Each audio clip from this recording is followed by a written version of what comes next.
Hello guys, welcome back to the channel R study Adda. Guys, आज हम start करने वाले हैं क्रिया के आधार पर वाक्य के भेद। ठीक है, पहले हमने डिस्कस किया था संरचना के आधार पर वाक्य के भेद। आज हम डिस्कस करेंगे क्रिया के आधार पर वाक्य के भेद। तो क्रिया के आधार पर वाक्य के 3 भेद होते हैं, कृतवाच्य, कर्मवाच्य और भाववाच्य।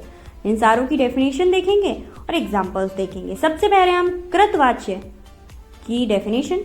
जब किसी वाक्य में प्रयुक्त क्रिया के लिंग या वचन का निर्धारण वाक्य में प्रयुक्त कर्ता के अनुसार हो तो उसे कृतवाच्य कहा जाता है। किसके अनुसार हो? कर्ता के अनुसार हो तो उसे कृतवाच्य कहते हैं।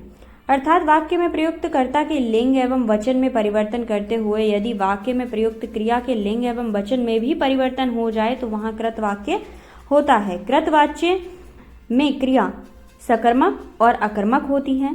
तो गाइज, यहाँ पर क्रिया के आधार पर जो वाक्य के भेद है ना, अगर आपसे वाच्य टॉपिक पूछ लिया जाता है, वाच्य, तो यही आना है, कृतवाच्य, कर्मवाच्य और भाववाच्य।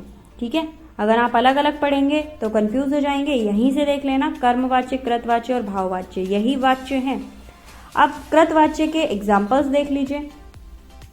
कृतवाच्य, राम पुस्तक पढ़ता है, पुल्लिंग और एकवचन है। सीता पुस्तक पढ़ती है, स्त्रीलिंग और एकवचन है। तुम पुस्तक पढ़ते हो, पुल्लिंग एकवचन है। तुम पुस्तक पढ़ते हैं, हम पुस्तक पढ़ते हैं, सॉरी, तो पुल्लिंग है और बहुवचन है। ठीक है, हम हो गया ना यहाँ पर। तो ये हो गए कृतवाच्य के एग्जाम्पल। नेक्स्ट वाच्य पर आते हैं हम, कर्मवाच्य। ठीक है, ये वाक्य नहीं, वाच्य है। तो जब किसी वाक्य में प्रयुक्त क्रिया के लिंग एवं वचन का निर्धारण वाक्य में प्रयुक्त कर्म के आधार पर होता है। पहले क्या था? कर्ता के आधार पर होता है, अब कर्म के आधार पर हो रहा है। तो यहाँ पर क्या होगा? कर्मवाच्य है। जैसा नाम जैसा देश वैसा वेश। ठीक है, तो जैसा नाम वैसी डेफिनेशन। अर्थात वाक्य में प्रयुक्त कर्म, लिंग एवं वचन के परिवर्तन करते हुए यदि वाक्य में प्रयुक्त क्रिया के लिंग एवं वचन में परिवर्तन हो जाए तो वहां वाच्य होता है। कर्मवाच्य में क्रिया सदैव सकर्मक होती है। तो आपको ये डेफिनेशन लिखना तो कंपलसरी रहता है, इसकी ज़रूरत नहीं रहती। ठीक है, ये मैं आपको समझाने के लिए लिख देती हूँ। आप चाहें तो यूज़ कर सकते हैं, बट चाहें तो नहीं भी कर सकते, स्किप भी कर सकते हैं। एग्जाम्पल देख लीजिए कर्मवाच्य के। राम के द्वारा पुस्तक पढ़ी जाती है, स्त्रीलिंग और एकवचन प्रेजेंट है। यहाँ पर क्या है? कर्म का महत्व ज़्यादा होता है। राम के द्वारा पुस्तक पढ़ी जाती है, स्त्रीलिंग और बहुवचन है। इसके बाद आता है हमारा लास्ट, भाववाच्य। भाववाच्य क्या होता है? यदि किसी वाक्य में क्रिया के लिंग एवं वचन का परिवर्तन कर्ता और कर्म दोनों के अनुसार नहीं हो और भाववाच्य नहीं होता तो वहाँ क्या होता है? भाववाच्य होता है।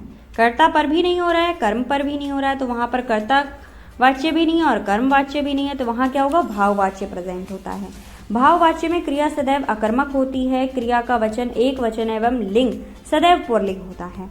भाववाच्य के एग्जाम्पल क्या है? राम दौड़ा नहीं जाता। राम से क्या नहीं किया जाता? दौड़ा नहीं जाता। यहाँ पर कर्ता और कर्म दोनों ही अपना काम नहीं कर रहे हैं, तो यहाँ पर भाववाच्य आ गया, मतलब हमारी फीलिंग्स आ गई यार।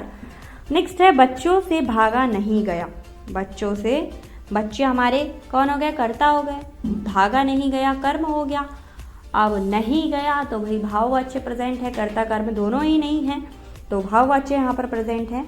आई होप आपको कर्म के आधार पर आपको वाक्य के इतने प्रकार समझ आए होंगे। और इससे पहले भी मैंने आपको एक वीडियो दिया था जिसमें मैंने क्रिया के आधार नहीं, संरचना के आधार पर वाक्य के भेद बताए थे। ये हमारे क्रिया के आधार पर वाक्य के भेद। आई होप आपको समझ आ गए होंगे क्रिया के आधार पर वाक्य के भेद। मिलते हैं नेक्स्ट वीडियो में एक और प्रकार के वाक्य के भेद के साथ।